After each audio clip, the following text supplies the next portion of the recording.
Alors mon métier, c'est de gérer les pages du club d'En Avant de Guingamp, donc que ce soit Facebook ou Twitter.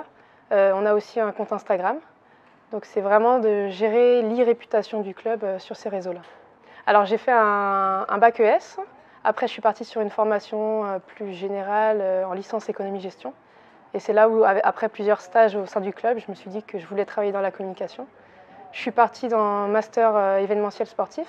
Et là, j'ai géré plusieurs événements dans la partie communication. Et là, je me suis dit que c'était vraiment ce que je voulais faire plus tard. On essaye de répondre à tout le monde. On a beaucoup de mentions par jour, donc c'est vrai que des fois, c'est compliqué. Mais on a adopté cette stratégie-là pour être au plus proche des supporters. Et je pense que ça plaît aujourd'hui aux gens. Alors les avantages justement c'est le contact, même si c'est à travers Internet, c'est le contact permanent avec les supporters ou avec d'autres personnes qui aiment le foot. Après le principal inconvénient je pense que c'est qu'il faut être tout le temps disponible. C'est presque du 24 heures sur 24. Il faut tout le temps être réactif, donc ne rien louper. Il peut y avoir une info qui va tomber comme ça le soir ou très tôt le matin, donc il faut être très réactif et c'est l'un des inconvénients je pense.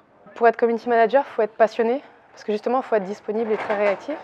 Après, il faut s'intéresser à l'actualité, que ce soit des réseaux sociaux, du web, l'actualité plus générale aussi, puisque c'est comme ça permet de réagir en fait aux choses et de créer du lien en fait.